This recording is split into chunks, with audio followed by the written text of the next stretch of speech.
പഞ്ചസാര ഒട്ടും ചേർക്കാൻ പാടില്ല, ഹെൽത്തി ആവണം, എന്നാൽ നല്ല ടേസ്റ്റും വേണം. അങ്ങനെ ഒരു ബ്രേക്ക്ഫാസ്റ്റിൽ എല്ലാവർക്കും ആവശ്യം.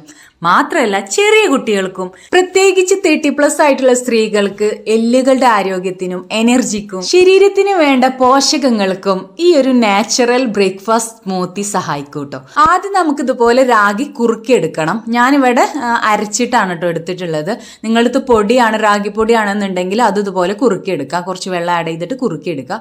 അതൊന്ന് തണുത്തതിന് ശേഷം മിക്സിയുടെ ജാറിൽ ഇട്ട് കൊടുക്കുക. ഒരു മീഡിയം സൈസിലുള്ള പഴം ഞാൻ ഇതുപോലെ കട്ട് ചെയ്തിട്ട് കൊടുത്തിട്ടുണ്ട്. ഇപ്പൊ സോഫ്റ്റ് ആയിട്ടുള്ള ഈത്തപ്പഴാണെങ്കിൽ അങ്ങനെ ഡയറക്റ്റ് ആയിട്ട് കഴുകിയിട്ട് ഇട്ട് കൊടുക്കുക. അല്ലെങ്കിൽ ചൂടുവെള്ളത്തിൽ ഒന്ന് കുതിർക്കാനായി വെച്ചതിന് ശേഷം ഒന്ന് സോഫ്റ്റ് ആയതിനു ശേഷം ഇട്ട് കൊടുക്കുക. അതുപോലെ ബദാമും നമ്മൾ ചൂടുവെള്ളത്തിൽ കുതിർക്കാനായിട്ട് മാറ്റി വെക്കുക. കുതിർന്നതിന് ശേഷം ഇട്ട് കൊടുക്കുക കേട്ടോ. പിന്നെ ഞാൻ കോക്കോ ബീൻസ് ആണ് ഇട്ട് കൊടുത്തിട്ടുള്ളത്.